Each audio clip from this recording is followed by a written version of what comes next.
All right, hey there, I'm Chief Meteorologist Jason Smith with an update on what's happening with Rafael, a system that hit Cuba as a Category 3 storm, major hurricane, and it's crossed Cuba for the most part. It's emerging out into the Gulf, and we think that it'll have an opportunity to at least maintain its intensity crossing the Gulf of Mexico. The lower Gulf still, we have warm water temperatures. It's a favorable environment in the short term, but late in the week, it's going to run into dry air, shear, and cooler sea surface temperatures, and that will likely limit the system quite a bit. So there's a lot to look at here with Rafael, an unusual system being a late season tropical system, hurricane. And so here it is in November, we're getting something going. And normally the environment's pretty favorable for strengthening in the Caribbean in November, but not so much in the Gulf of Mexico. I'm gonna get my little keyboard over here so I can advance the graphics for you. And the first thing we want to do is pan this a little bit so we can get a little better view of what's happening with the system. Kind of a subtle pan here, but you can see as we get over the top of it, it is emerging into the Gulf. It's crossing away from the north coast to the northwest coast of Cuba, kind of west of Havana, and moving out over the Gulf. And so what's going to happen with it in time? Right now it's 105-mile-per-hour winds with the maximum sustained winds. It's a Category 2, pressure 966. It's moving northwest at 13, and the location as of the top of the hour here at 55 miles west-northwest of Havana. So that puts it out over the Gulf. And the track, it's kind of a small, compact system anyway. It's not a real large, sprawling hurricane. And that means it's going to be a little bit more vulnerable too as it passes to the west. Now, there's a lot going on this graphic here. So what I'll do is I'll bring it up full screen so you can see it a little bit better. And what we have going on is a high pressure ridge which is located to the north and will be to kind of the north and the northeast of the system, and that's going to build down on the top of Florida.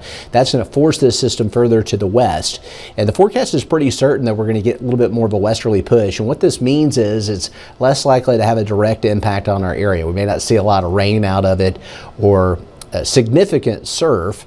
We will have rough surf at the beaches and a high risk of rip currents, but a lot of that is just because of the southeast and the easterly flow pattern that we continue to see. And so that plus the tropical system will keep our rip current risk really high through the weekend. But we've had a high risk of rip currents at the beaches for like 2 weeks. And this is not the swimming season, it's not the tourist season, so that is a positive thing there.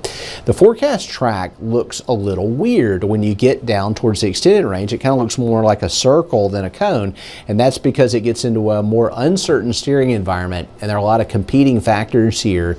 The low-level flow may try and carry it down to Mexico. The upper-level flow might take it, if it's deep enough, back up into Louisiana, but the models are hinting at a shallow system, and those are difficult to track. What I mean by a shallow system, not real tall cloud tops. It's going to be weakening. It'll run into some of that shear. And so as it does that, it'll kind of be like a listless ship out there, and it may not have as much to pick it up. And it's always interesting when one flow pattern wants to send something in one direction at the lower levels, and the mid and upper levels it tries to send it in another direction. And the bottom line is that rips the system apart. It's not a favorable environment.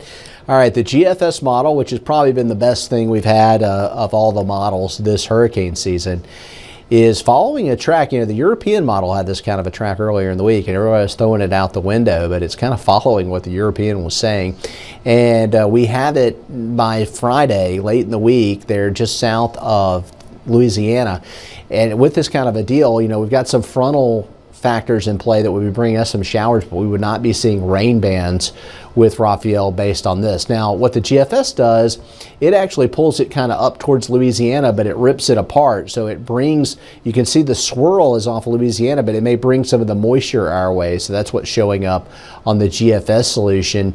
And it has completely decoupled the rain from the core of the system, and it's beginning to wash out completely by Monday. That's what the GFS is suggesting. Here's some of the other models. Look how crazy this looks. I mean, some models take it to the south towards Mexico, others kind of bring it up towards Louisiana, others meander it, some take it straight west, and the bottom line is we'll just have to see what happens, but it looks like more of a hostile environment. I guess the worst case scenario would be that it took the southerly track towards Mexico and was able to maintain its strength, and then kind of ended up somewhere later on. But right now it looks like if it moves to the north or towards the west, either way it's going to run into shear and dry air, and that will limit it. Look at the brown on the water vapor loop. This is on the western flank of the system. This will be inhibiting the system some, especially the further west it goes, because water temperatures, it's got a lot to overcome. In the short term, water temperatures are pretty warm. The colors are dark red right off of the northern coast of Cuba. Once they start to turn more orange,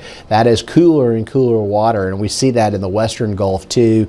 There are some pockets of warm water, but it's not nearly as robust as what it saw as it crossed Cuba. Also, upper level winds. So when we get into Saturday and Sunday, the GFS is placing this system off of Louisiana, where you see that red and that orange.